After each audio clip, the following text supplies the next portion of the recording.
Hello नमस्कार, कसे आहेत सर्वजण? मजेत ना? मजेतच राहा. तुमची ताई पण अगदी मजेत आहे. तर चला, फायनली काल राहुलची हळद झालेली आहे आणि आज आहे लग्न. सो लग्नाला जाण्याचीच आमची मस्त लगबग सुरू झालेली आहे. छानशी ग्रीन साडी वेअर केलेली आहे. साडी कशी वाटते कमेंट्स करून नक्की सांगा. आणि मस्त दीपक मला गजरा वेअर करून देत आहेत. मला दीपकच्या हातानेच गजरा लावायला खूप आवडतो. मला लावता आलं ना तरी मी त्यांच्याकडनंच लावून घेत असते गजरा. सो गजरा कसा वाटतं ते पण कमेंट्स करून सांगायला विसरू नका. आणि व्हिडिओ हा शेवटपर्यंत नक्की बघा. चला, आता पोहोचतच आलेलो आहोत आम्ही हॉलवरती. सगळं काही व्हिडिओ तुमच्यासोबत शेअर करणार आहे. लग्नाच्या सगळ्या विधी होईल तशा शेअर करण्याचा प्रयत्न केलेला आहे. आणि कमेंट्स करून आम्ही तिघी कशा दिसतो आहोत हे पण आम्हाला कमेंट्स करून नक्की सांगा. तर चला, स्वामींचे नाव घेऊन ब्लॉगला करते आहे सुरुवात. प्लीज व्हिडिओ शेवटपर्यंत नक्की बघा.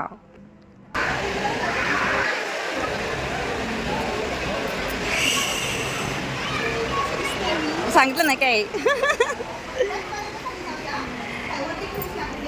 नवरदेवाच्या बहिणीचा काही वेगळाच थाट आहे ना वो. कोण कोण आहे अजून इकडे?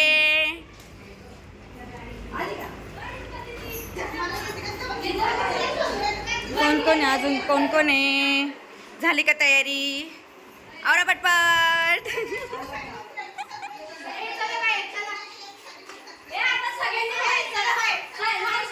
चला चला चला चला चला. हा, आले ना आले ना.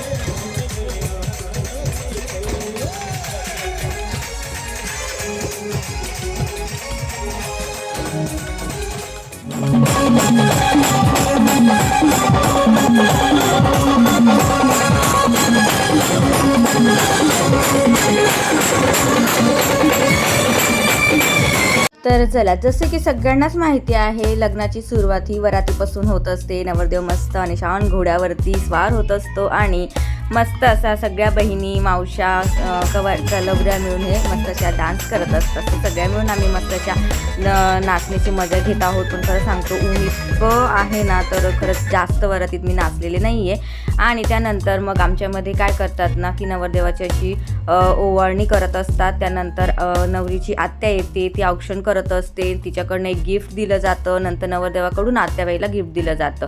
अशा पद्धतीने आमची ही म्हणजे नवरदेवाची एंट्री ही होत असते. त्यानंतर मस्त असा डान्स केलेला आहे बहिणींनी भावासाठी. कालही हळदीसाठी ह्या बहिणींनी यांच्या भावासाठी डान्स केलेला होता. आज पण खूप छान असा डान्स केलेला आहे. तर त्याची छोटीशी क्लिप मी पुढे जॉईन करते, कारण तुम्हाला माहितीच आहे कॉपीराईट येतो. त्यामुळे मी जास्त व्हिडिओ हा लावू शकत नाही सॉन्गचा. पण तेवढं तुम्हाला थोडं तरी एंटरटेन होण्यासाठी छोटीशी क्लिप मी पुढे जॉईन करत आहे.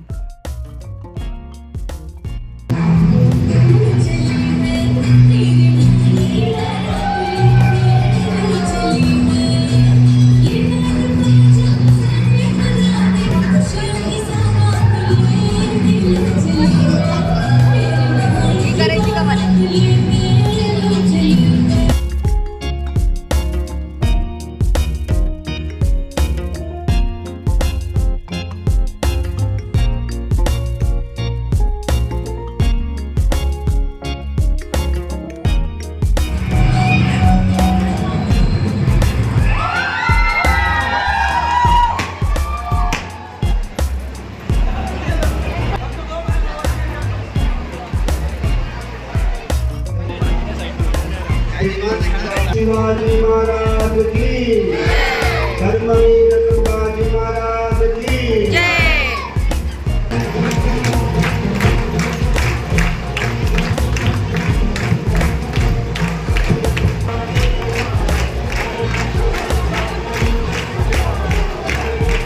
तर अशा प्रकारे छानशी बहिणींनी डान्स करून भावाच्या लग्नाची वरात मंडपापर्यंत आणलेली आहे.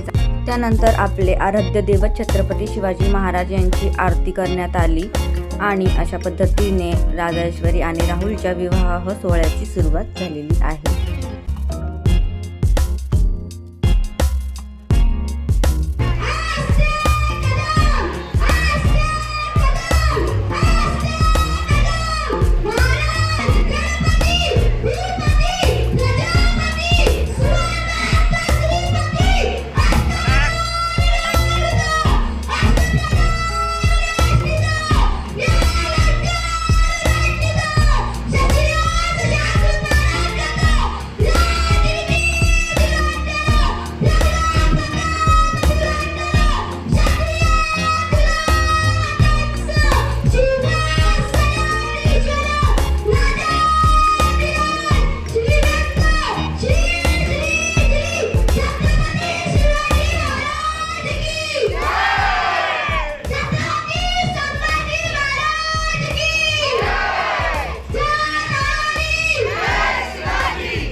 गणपती सावधान हरी लगनगती समीप नभगल्बलाल करणी सूर्या सदा.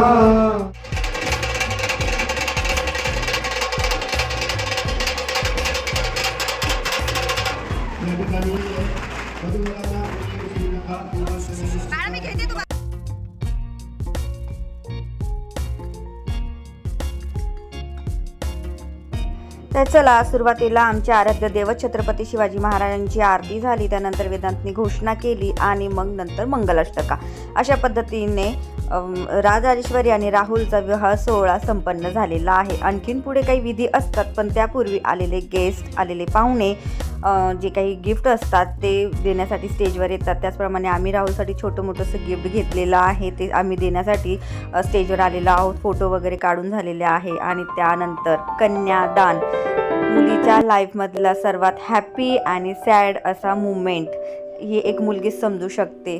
कारण कन्यादानाला जेव्हा आई वडील समोर बसतात आणि तळहाताच्या फोडाप्रमाणे जपलेली मुलीचा हात एका अनोळखी व्यक्तीच्या हातात देतानाचा हा मुमेंट असतो ना, तर तो मुमेंट आपण कधीच विसरू शकत नाही. आणि नवरीच्या मनामध्ये त्यावेळेस इतकी घाणमेळ चालू असते ना, कारण त्या परिस्थितीतून मी स्वतः गेलेली, त्यामुळे मला प्रकाशाने जाणीव आहे या गोष्टींची की त्यावेळेस आपल्या मनामध्ये काय चालू असतं. एकीकडे जन्मदाते आई वडील आपल्याला कायमचे सोडायचे असतात आणि दुसरीकडे ज्याच्यावरती आपला जीव अडकलेला असतो त्याच्यासोबत आपल्याला कायमचा संसार करायचा असो. पण हे लाईफमधले जे हे मुमेंट आहे ना, ते अतिशय खूप सुंदर पण आहे आणि तेवढेच ते हृदय हेलवणारे सुद्धा आहेत. तर बघा, अशा पद्धतीने राहुल आणि राजेश्वरीचा विवाह असा पद्धतीने मस्त असं संपन्न होत आहे. फायनली मंगळसूत्र आणि सिंदूर मांगमध्ये कुंकू भरून फायनली आम्ही आमची सूनबाई आमच्या घरी घेऊन जाणार आहोत. तर राहुलच्या चेहऱ्यावरचा हसू तुम्ही बघू शकता. एका मुलासाठी सुद्धा हा मुमेंट खूप म्हणजे खूप छान असतो. आपण फक्त मुलीच्याच मनाचा विचार करतो, पण इथे एका मुलाच्या पण मनाचा विचार आपण केला पाहिजे. कारण की जिम्मेदारी एक असते, एक जिम्मेदारी आपण आपल्यावरती घेत असतो आणि ती जिम्मेदारी छान पद्धतीने पाडता येईल की नाही ह्या गोष्टींचा घाळमेळ एका मुलाच्या मनामध्ये चालू असते. सो इथे मुलीचाच नाही तर मुलाच्या सुद्धा मनाचा आपण इथे विचार करायला हवा असं मला वाटतं. त्यानंतर रेशीमगाठ. आता आमच्यामध्ये तर नवरदेवाची बहीण ही रेशीमगाठ बांधत असते. सो रुपलने ती रेशीमगाठ बांधून आता सप्तपदींना सुरुवात झालेली आहे. सो सप्तपदींचा म्हणजे 7 फेऱ्यांचा अर्थ मी तर पूर्णपणे व्यवस्थित सांगू शकत नाही, पण तेवढ्यातल्या तेवढ्यात सांगण्याचा प्रयत्न करते की सप्तपदी म्हणजे काय. तर आपण एकमेकांना वचन देत असतो. वचन देत आपण 7 फेरे हे घेत असतो. अग्नीला साक्षी मानून आपण हे 7 फेरे घेत असतो की बाई, मुलगा मुलीला, नवरदेव नवरीला हे वचन देत असतो की मी तुझी 7 जन्मापर्यंत साथ सोडणार नाही. तुला कोणतेही संकट आले तर आधी मी सामोरं जाईल, त्यानंतर तुला कधीही दुःखाची जाणीव होऊ देणार नाही. अशा पद्धतीने एक मुलगा मुलीला म्हणजेच आपल्या होणाऱ्या बायकोला वचन देत असतो आणि त्याचप्रमाणे मुलगी ही मुलाला म्हणजेच आपल्या होणाऱ्या नवऱ्याला वचन हे देत असते. तर तिचे वचन काय असणार ना, तर कोणतेही दुःख आले तर त्याच्या आधी मी सामोरं गेलं पाहिजे, कोणतेही दुःखाचं सावट माझ्या नवऱ्यावरती नाही आलं पाहिजे, याचीच प्रार्थना मी देवाकडे करत राहणार आहे. 7 जन्म मी तुमची छानपैकी साथ देणार आहे. अशाच पद्धतीचे हे सगळे मुमेंट म्हणजे 7 वचनं असतात. सो जेवढे सांगता आले त्या पद्धतीने मी सांगितले, अदरवाईज तुम्हाला ते सगळे माहितीच आहे. आणि चला, अशा पद्धतीने सप्तपदी छानपैकी पार पडलेली आहे आणि फायनली राहुल आणि राजेश्वरीचं लग्न हे झालेलं आहे. आणि आता लग्न झाल्यानंतरचे आमच्यामध्ये काही विधी असतात सवाशींचे, सो ते थोडेफार शेअर करते तुमच्यासोबत.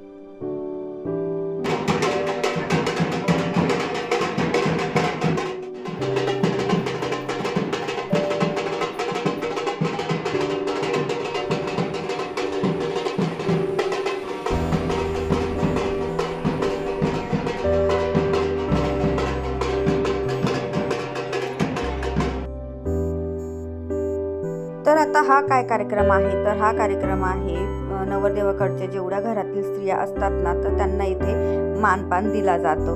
तर बघा, पूर्वीच्या वेळेस काय व्हायचं की कुरड्या वगैरे डोक्यात फोडल्या जायच्या आणि जबरदस्तीने त्या कुरड्या खाऊ घातल्या जायच्या, पुऱ्या डोक्यात फोडल्या जायच्या, ज्या भरलेल्या पुऱ्या असतात त्या. पण इथे ना आज आम्ही असं काहीही केलेलं नाही आहे. फक्त एक तो मान असतो आणि किंवा मग ती प्रथा पूर्वीपासून चालत आलेली आहे, त्यामुळे ती करण्यात आलेली आहे. सो ती केलेली आहे. तिथे कोणत्याही अन्नाची आमच्याकडून नुकसान वगैरे होणार नाही याची आम्ही पूर्णपणे काळजी घेतलेली आहे. आणि तो काही विधी असतो तो सुद्धा व्यवस्थितपणे पार पाडलेला आहे.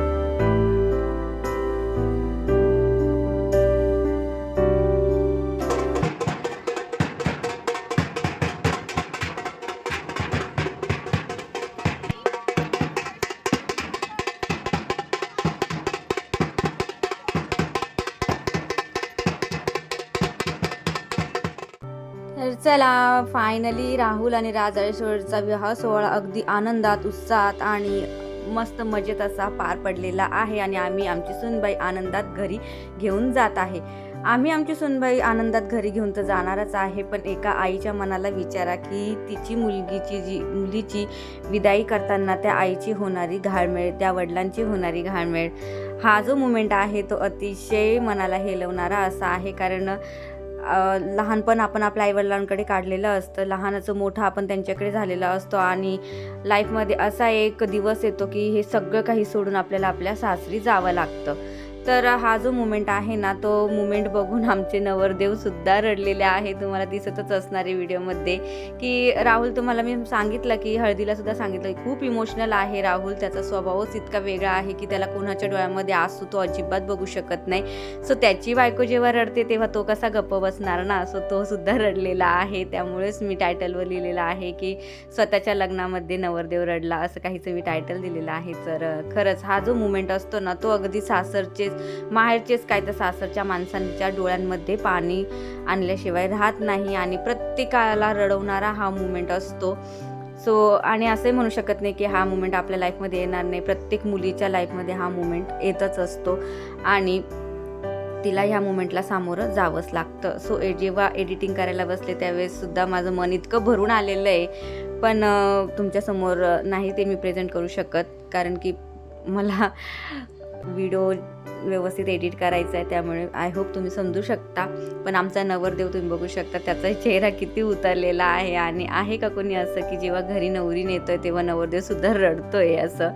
तर कसा वाटतोय तुम्हाला आजचा ब्लॉग? आय होप आजचा ब्लॉग, आजच्या लग्नाच्या विधी, माझा मेकअप, नवरीचा मेकअप, जे काही सगळं काही मी तुमच्यासोबत शेअर केलेलं आहे ना, ते तुम्हाला जर आवडलं असेल तर तुम्ही व्हिडिओला कराल लाईक आणि चॅनलवर जर नवीन असाल तर कराल सबस्क्राईब.